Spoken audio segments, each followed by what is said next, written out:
Assalamualaikum warahmatullahi wabarakatuh. Perkenalkan, nama saya Hoirunisa Nurul Fitri Al-Zahro. Saya dari kelas MN 21C dengan nomor NIM 2021000829. Di sini saya akan sedikit memberikan informasi tentang Balanced Scorecard. Adalah kartu yang digunakan untuk mencatat skor performance organisasi dan juga untuk merencanakan skor yang hendak diwujudkan di masa depan. Konsep manajemen yang membantu menerjemahkan strategi ke dalam tindakan dikembangkan di awal 1990-an oleh Robert Kaplan dan David Norton sebagai upaya untuk memantau pencapaian tujuan organisasi, tidak hanya dari perspektif finansial, melainkan dari perspektif pelanggan, penyempurnaan proses internal, serta pembelajaran dan inovasi. BSC adalah sebagai alat manajemen suatu sistem pengukuran dan juga sistem manajemen kinerja yang mampu membantu berbagai organisasi untuk merencanakan, memfokus, dan mengelola strategi, menurut Jerry Marmon. BSC menurut Robert Kaplan dan David Norton adalah suatu sistem manajemen strategik yang berbasis pengukuran atau measurement, menetapkan aktivitas-aktivitas dalam suatu strategi dan memonitor kinerja strategi tersebut dalam mencapai tujuannya. BSC dan pengukuran kinerja. Yang pertama, pengukuran kinerja merupakan salah satu faktor penting dalam perusahaan atau organisasi.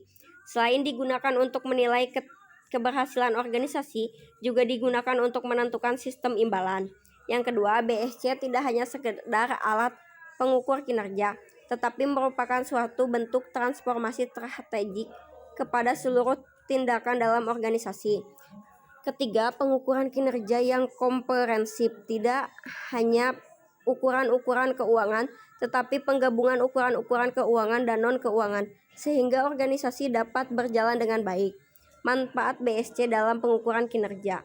Penilaian kinerja dapat dimanfaatkan oleh manajemen untuk mengelola operasi organisasi secara efektif dan efisien dengan cara memotivasi karyawan, membantu pengambilan keputusan dalam hal promosi, pemberhentian, dan mutasi, mengidentifikasi pengembangan dan kebutuhan diklat karyawan, menyediakan umpan balik bagi karyawan mengenai bagaimana atasan menilai kinerja mereka, menjadi dasar bagi pemberian reward ataupun punishment.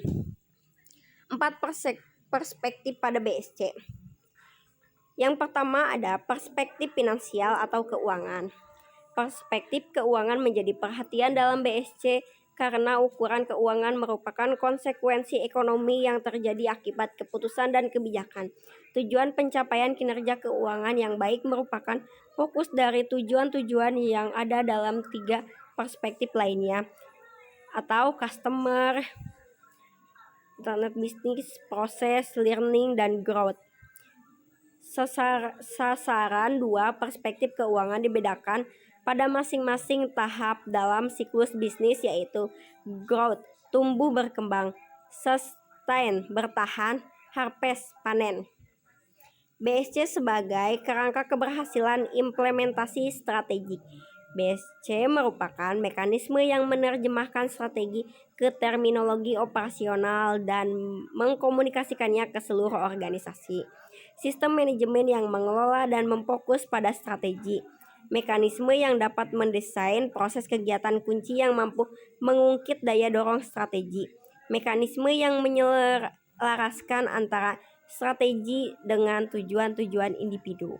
Mungkin hanya itu yang dapat saya sampaikan. Kurang dan lebihnya mohon dimaafkan. Terima kasih. Wassalamualaikum warahmatullahi wabarakatuh.